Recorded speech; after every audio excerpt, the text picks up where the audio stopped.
کا میچ ہونے والا ہے, آپ کا کیا خیال ہے کون جیتے گا؟ میں نے کہا کہاں میچ ہونے والا ہے, کون سا میچ ہونے والا ہے؟ اس نے کہا آپ کو پتہ ہی نہیں کہ انڈیا پاکستان کا میچ ہونے والا ہے. میں نے کہا کدھر ہونے والا ہے بھائی؟ واقعی مجھے بالکل بھی نہیں پتا تھا.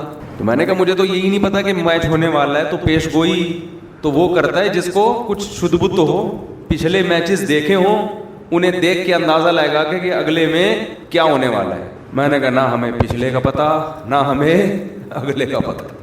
اب ہو سکتا ہے فوراً اس کے ذہن میں یا کسی کے ذہن میں بات آئے, اس کا مطلب آپ کو ملک سے محبت ہی نہیں ہے, آپ کو تو میچ کا ہی نہیں پتا کہ کون جیتے گا کون ہارے گا.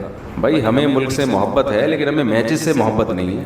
ملک سے محبت ہونے کے لیے کرکٹ سے محبت ہونا کوئی ضروری تھوڑی ہے. کیا خیال ہے؟ کسی کو ہے محبت تو وہ جانے, لیکن میں کسی پہ طنز نہیں کر رہا.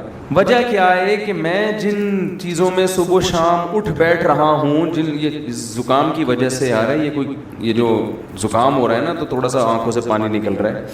آپ یہ نہ سمجھیں کہ 4 شادیوں کے غم میں رو رہا ہوں یا یہ کہ کوئی میچ کے غم میں رو رہا ہوں, ایسا کچھ نہیں ہے. غم میں یا خوشی میں جو بھی ہے, چھینکیں آ رہی ہیں. ابھی تو اینٹی الرجی مغرب میں کھائیے تو تھوڑا سکون ملا ہے. تو کیونکہ مجھے پتہ ہی نہیں وجہ کیا ہے.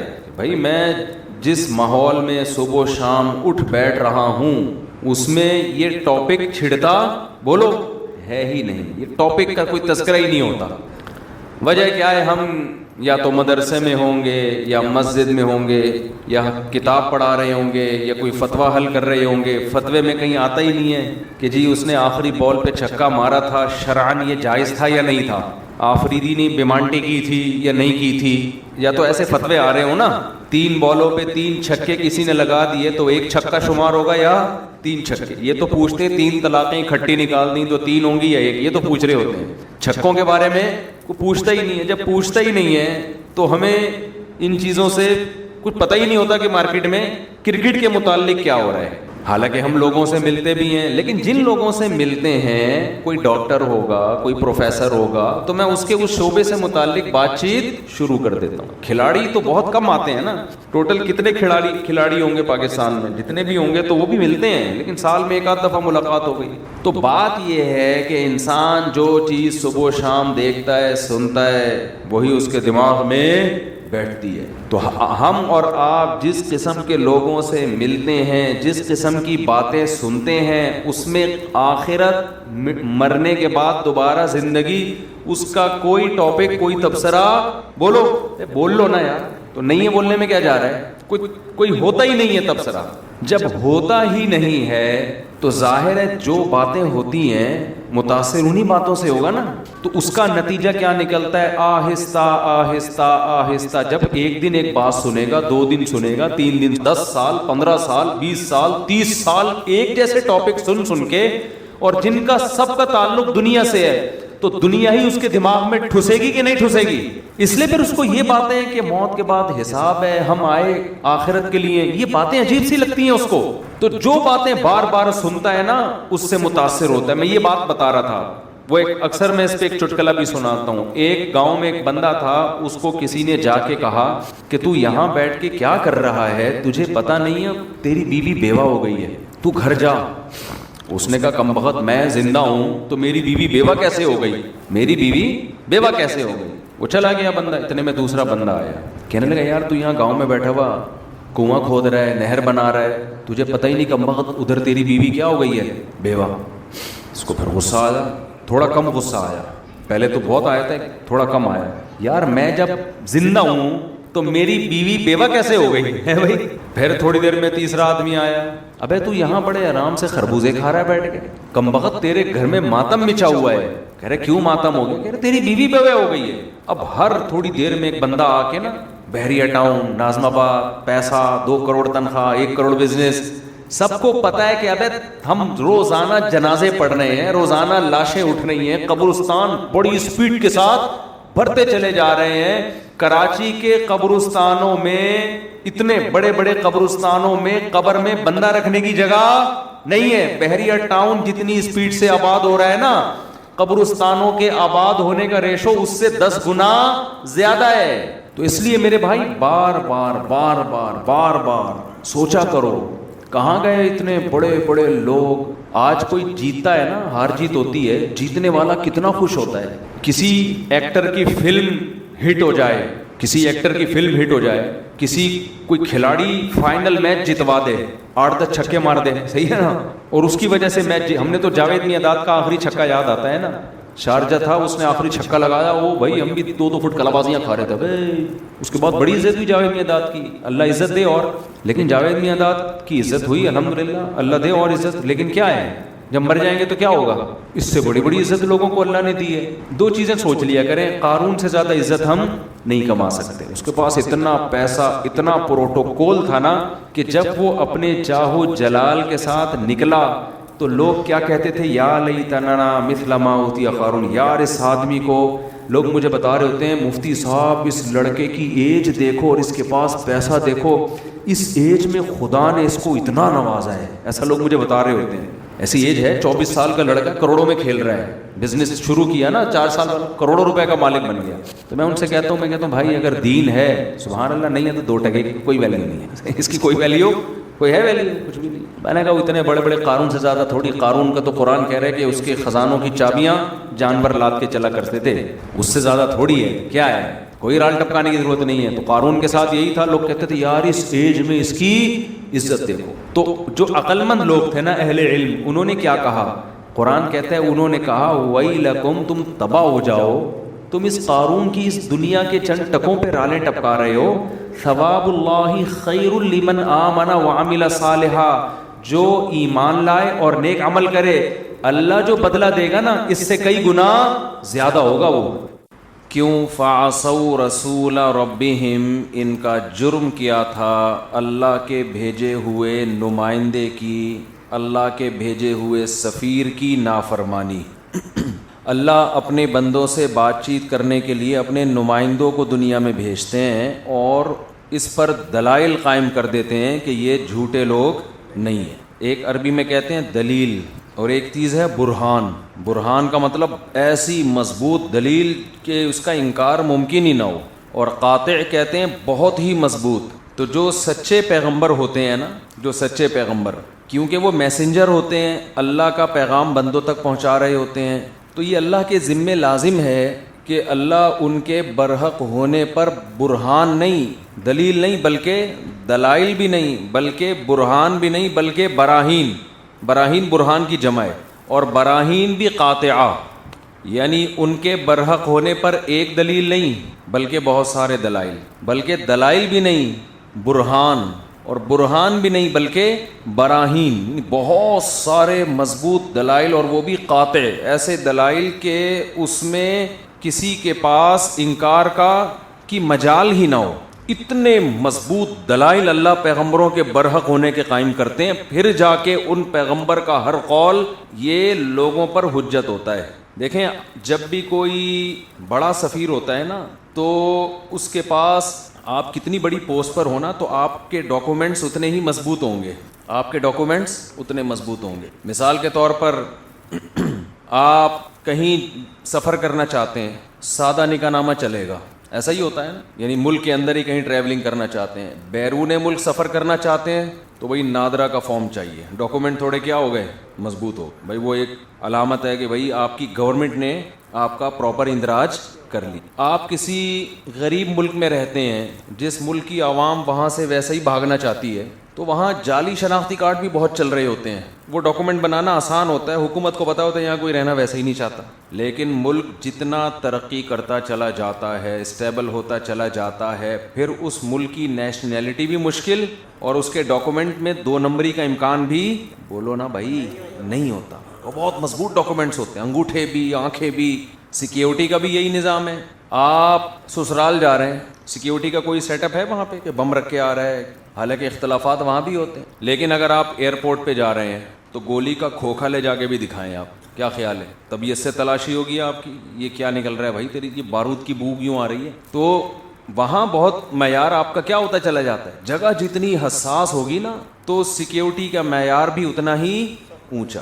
تو اب خوب سمجھ لو کہ دنیا میں سب سے زیادہ ذمہ داری جن شخصیات کی ہوتی ہے وہ پیغمبر ہوتے ہیں. کیونکہ وہ جو کچھ کہہ رہے ہیں ان کا یہ دعویٰ ہوتا ہے کہ یہ ہم نہیں کہہ رہے. کون کہہ رہا ہے؟ اللہ کہہ رہا ہے. تو ان کی زبان سے نکلا ہوا ہر جملہ جس کا شریعت سے تعلق ہو, یہ خوب سمجھ لیں, پیغمبروں نے بعض باتیں ایسی کی ہیں جن کا دنیاوی زندگی سے تعلق ہے, تو وہ قول حجت نہیں ہوتا.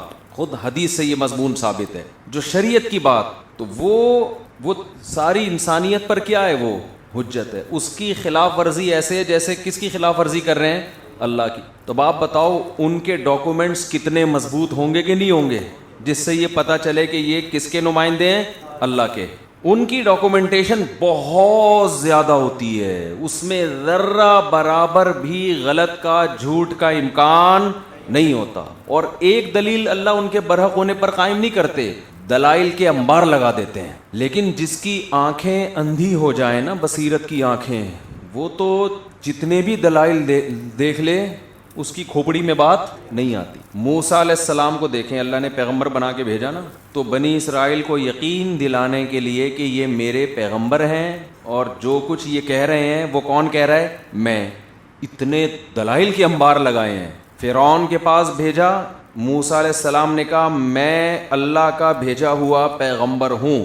اچھا, دو چیزیں ہوتی ہیں پیغمبر میں, ایک ان کے برحق ہونے کے معجزے, دوسرا ان کی تعلیمات. تعلیمات بھی ان کے نبی ہونے کی دلیل, جو تعلیمات وہ دے رہے ہوتے ہیں. اور بلکہ ہم یوں سمجھ لیں کہ تعلیمات اور عمل کو الگ کر لیتے ہیں. ایک ان کا کیریکٹر, وہ خود کیسے ہوتے ہیں, دوسرا ان کی تعلیمات, اور تیسرا ان کے معجزے. یہ تینوں چیزیں مل کے ان کے یہ ثابت کرتی ہیں کہ یہ سچے نبی تھے. موسیٰ علیہ السلام کو جب اللہ نے فرعون کے پاس بھیجا تو فرعون نے کیا کہا کہ آپ کے پاس کیا دلیل ہے؟ حالانکہ جو موسیٰ علیہ السلام کی باتیں تھیں نا, باتیں جو تعلیمات تھیں, وہ خود اس کی دلیل تھی کہ یہ غلط نہیں ہو سکتے. کیوں؟ اتنے بڑے بادشاہ کے دربار میں ڈائریکٹ ایک ایسے شخص کا پہنچنا جس پر قتل کا کیس چل رہا ہو. نہیں آ رہی بات میرا خیال بھائی, کسی پر قتل کا کیس ہو, حکومت اس کو تلاش کر رہی ہو, گورنمنٹ کے اس کو پکڑو, اور قتل بھی انہوں نے جان کر نہیں کیا. بعض دفعہ انسان پہ خوف کا غلبہ ہوتا ہے, وہ کہتا ہے میں نے جان کر قتل کیا, میں چونکہ مجرم ہوں تو میں اپنے آپ کو پیش کروں گا. بعض دفعہ توبہ اتنی تگڑی ہوتی ہے, لیکن قتل جان کر نہیں ہوا, غلطی سے ہوا ہے. اور پتہ بھی ہے کہ فرعون اس قتل کے بدلے میں دیت نہیں لے گا. اصولی طور پر تو دیت بنتی ہے نا جب آپ کسی کو جان بوجھ کر نہیں یار امام حنیفہ بڑے زبردست آدمی تھے. آج ایک دلیل اللہ نے امام حنیفہ کے قول کی دماغ میں ڈالی ہے. امام ابو حنیفہ رحمہ اللہ تعالیٰ کے نظر میں اگر کوئی شخص کسی کو قتل کرتا ہے اور ایسے آلات سے قتل کرے جو قتل کے لیے وضع نہیں کیے گئے ہیں, تو قصاص نہیں ہے, دیت ہے. یہ اگرچہ موضوع سے ہٹ کر بات کر رہا ہوں بھائی, کسی بندے نے کسی کا ڈنڈے سے سر پھاڑ کے بندہ ہی مار دیا تو اس سے دیت لی جائے گی. قصاص یہ شبہ عمد کہلاتا ہے, اس میں شبہ ہے. اب بہت سے لوگ اس پر اعتراض کرتے ہیں, بندے نے, یعنی اس کا مطلب جب گولی سے مارو گے تو سزا ملے گی, ڈنڈے سے مارو گے تو سزا نہیں ملے گی. بھائی وہ کہتے ہیں ڈنڈے سے مارنا, اس میں یہ شبہ پیدا ہو گیا کہ پتہ نہیں اس کی نیت مارنے کی تھی بھی کہ نہیں تھی. اور یہ سب سے بڑی دلیل موسیٰ علیہ السلام کا واقعہ ہے. مکہ مارا, بندہ کلٹی ہے بھائی. تو موسیٰ علیہ السلام پر معاذ اللہ قصاص نہیں بنتا تھا, اس دور کے لحاظ سے بھی نہیں بنتا تھا.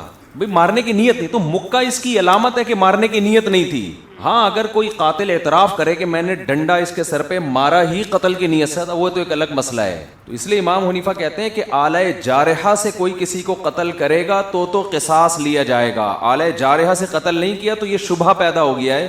اور جب شبہ ہوتا ہے نا, شبہ کا فائدہ ہمیشہ مجرم اٹھاتا ہے. عدالتوں میں بھی قانون ہے کہ جب بھی شبہ ہوگا تو اس کا فائدہ کون ہوگا؟ جرم ثابت کرنے کے لیے نا پورے وہ ایسا ہونا چاہیے کہ ذرا بھی شبہ نہ ہو, تو سزا تو ملے گی اس کو, لیکن قصاص والی نہیں ملے گی. تو خیر, تو موسیٰ علیہ السلام, اب آپ دیکھو کہ فرعون کے لیے اتنا کافی تھا کہ ان پہ قتل کا کیس ہے, میں نے مشورہ کیا تھا کہ میں ان کو قتل کروں گا, یہ ملک سے چلے گئے. کئی سالوں کے بعد, کم سے کم 12 سال کے بعد یہ واپس آ رہے ہیں کم سے کم. تو ایسے میں تو انسان جب واپس آتا ہے تو چپکے سے کہیں جا کے ٹھکانہ لگا کے زندگی گزارنا شروع کر دیتا. کبھی بھی وہ اس گورنمنٹ کے پاس, اس بادشاہ کے پاس نہیں جائے گا جس بادشاہ کی نظر میں آپ موسٹ وانٹیڈ ہیں.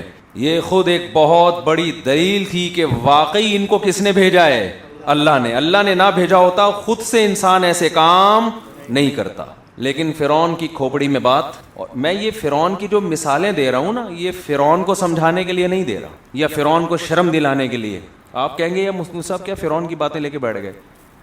چلو بھائی شکر ہے مائک کھل گیا دوبارہ, بند ہو گیا تھا نا. تو یہ میں فرعون کو سمجھانے کے لیے نہیں, کم ہو گئی ہے آواز, ولید کو بلائیں.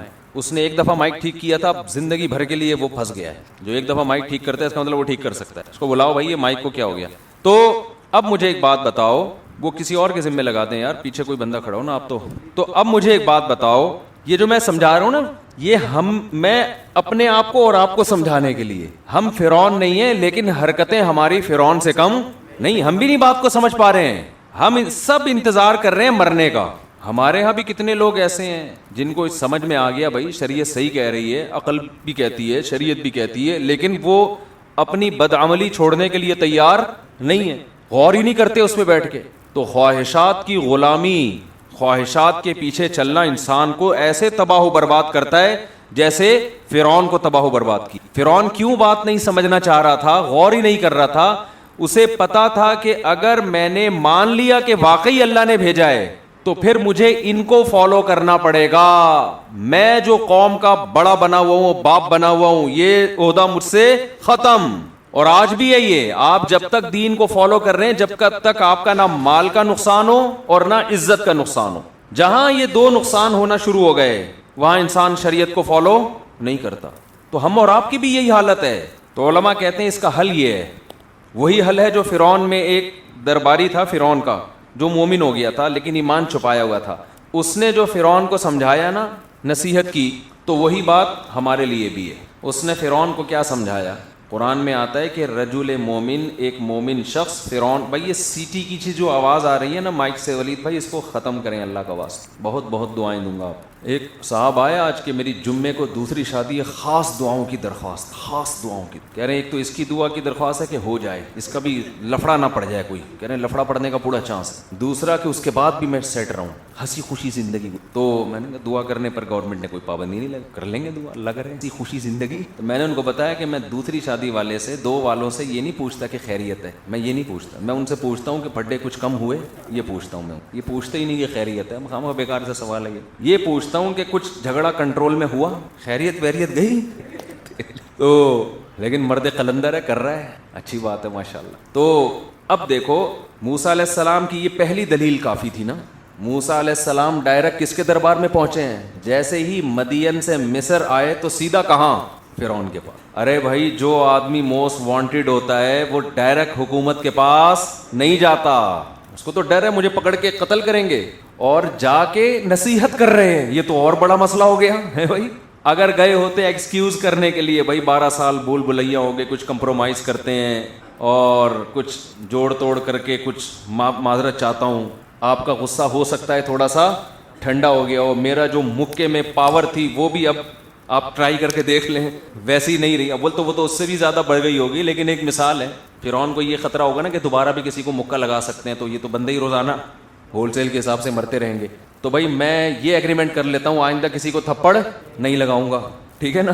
تو بہت کچھ ہو سکتا تھا. جاتے ہی فرعون کے دربار میں جا کے کہنے لگے کہ فَأْتِيَا فِرْعَوْنَ فَقُولَا لَهُ قَوْلًا لَيِّنًا لَعَلَّهُ يَتَذَكَّرُ أَوْ يَخْشَىٰ اِنَّا رَسُولَا رَبِّكَ, میں اور میرا بھائی ہارون اللہ نے بھیجا ہے ہم دونوں کو. کتنا بڑا دعویٰ بھائی, ہم دونوں کو کس نے بھیجا ہے؟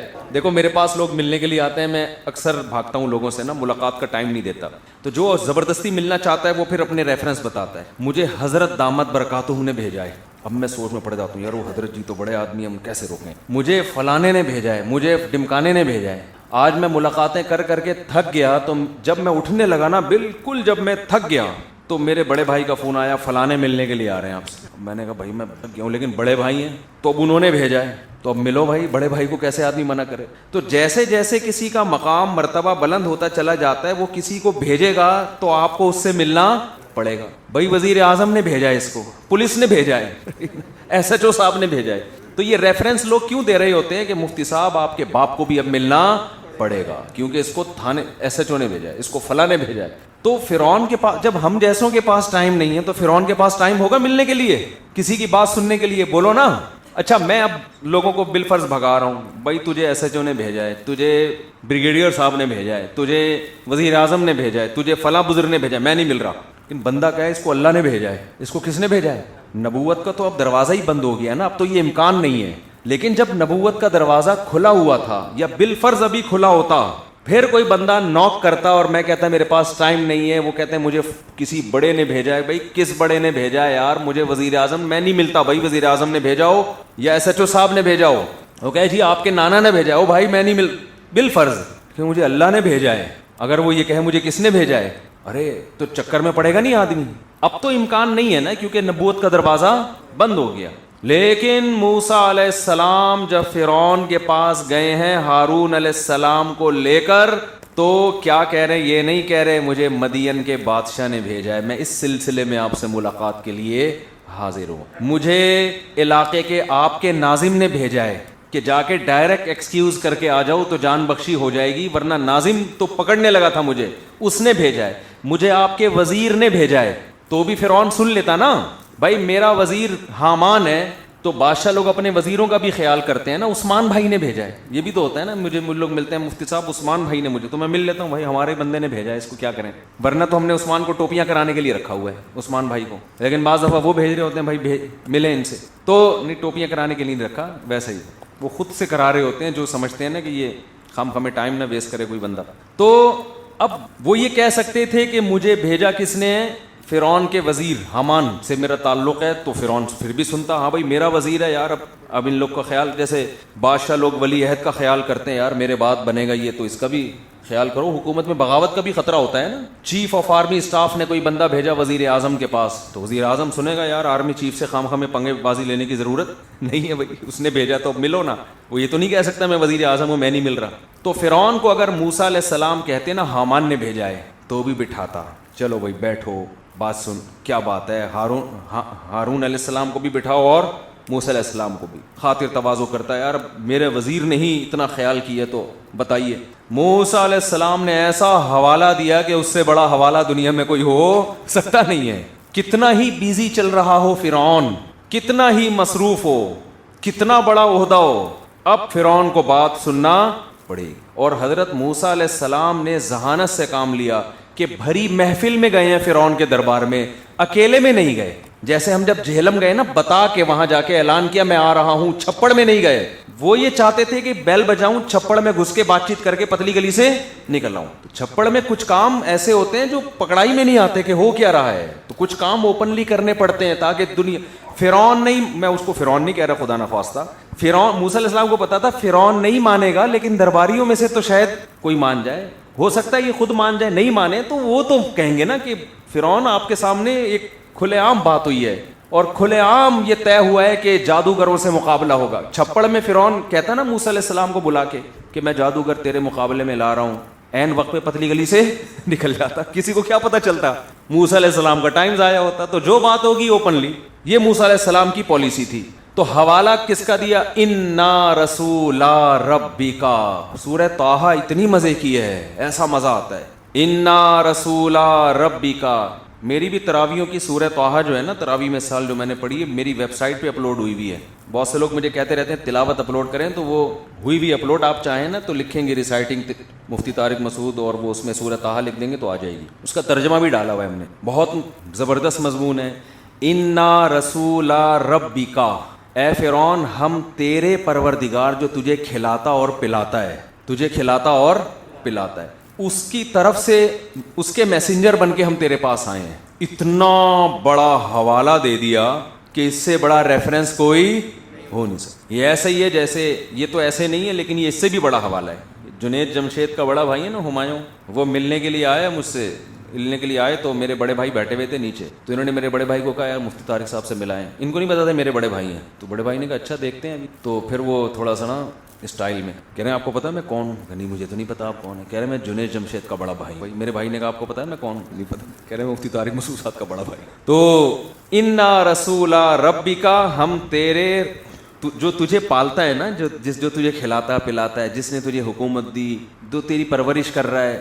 رب کہتے ہیں پالنے والا. جیسے ہم جانوروں کو پالتے ہیں, ایک ایک چیز کی کیئر کرتے ہیں نا, تو ایسے ہی انسانوں کا رب صرف خالق نہیں ہے اللہ, بلکہ کون ہے, رب ہے. وہ تو پالتا ہے, ایک ایک چیز کا خیال کرتا ہے. ساری ضرورت کی چیزیں اس نے زمین میں پیدا کی ہیں, تو اے فرعون تیرے رب نے ہم دونوں، یہ بھی کہہ سکتے تھے میرے رب نے، میرے رب نے، یہ ایسا ہی ہے جیسے میں کہوں میرے والد صاحب نے مجھے بھیجا ہے، سامنے والا ہو سکتا ہے عزت نہ دیں، میں کہوں آپ کے والد نے مجھے یہاں بھیجا ہے، تو اپنے باپ کا حوالہ سن کے آدمی ٹھنڈا ہو جاتا ہے، یار اس سے تو ملنا، میرے والد صاحب نے اس کو بھیجا ہے۔ تو موسیٰ علیہ السلام یہ نہیں کہہ رہے میرے رب نے، تیرے رب نے ہم دونوں کو میسنجر بنا کے تیرے پاس بھیجا ہے۔ اور ہماری دعوت کی بنیاد کیا ہے؟ ایک تو رب، تیرا بھی ہے میرا بھی رب ہے، دوسری بات بنی اسرائیل پر ظلم کرنا چھوڑ دے۔ آج کل جتنے بھی قائدین ہوتے ہیں نا، مصیبت میں سب پیچھے ہوتے ہیں، پبلک آگے ہوتی ہے، یہ خود اس کی علامت ہوتی ہے، یہ قائد قوم کے ساتھ خیر خواہ نہیں ہے، یہ خیر خواہ نہیں۔ ادھر موسیٰ علیہ السلام بنی اسرائیل کے قائد بن کے آئے، نجات دہندہ بن کے آئے، سب سے پہلے اپنے آپ کو مشکل میں ڈال دی، سب سے پہلے فرعون کے سامنے بالکل نمایاں ہو گئے جا کے۔ تو پہلی بات موسیٰ علیہ السلام کی نبوت کی سب سے بڑی دلیل یہ تھی کہ موسٹ وانٹڈ بنے ہوئے ہیں، مگر کتنے کانفیڈنس کے ساتھ فرعون کے دربار میں کھڑے ہو گئے۔ فرعون چاہتا، عقل استعمال کرتا تو وہ کہتا کہ یہ جھوٹے نہیں ہو سکتے، کیونکہ خدا کے بھیجنے پر ہی کوئی اس طرح اعتماد کے ساتھ آ سکتا ہے۔ جب تک خدا کی طرف سے گارنٹیاں نہ ملی ہوں اور خدا نے آرڈر نہ دیا ہو، خود سے آنا یہ حماقت ہے، یہ تبلیغ نہیں ہے۔ یہ بڑی دلیل تھی۔ اس کے بعد پھر فرعون نے کہا فمن ربکما یا موسیٰ، کون ہے رب بھائی، کس کی بات کر رہے ہو؟ اتنا بڑا مکالمہ ہوا ہے نا، قرآن نے اس مکالمے کو مختلف جگہوں پہ مختلف انداز سے بیان کیا ہے۔ اس سے پتہ چلتا ہے کہ موسیٰ علیہ السلام کی فرعون کے ساتھ جو پہلی ملاقات ہوئی وہ بہت طویل ملاقات تھی، وہ چھوٹی نہیں تھی، وہ مختصر ملاقات نہیں تھی۔ شروع میں صرف دلائل اور دعوت چلتی رہی ہے۔ قال ربنا الذي اعطى كل شيء خلقه ثم هدى، وہ رب ہے جس نے ہر چیز کو پیدا کیا، ہر چیز کو نیچر کے راستے پہ چلا دیا۔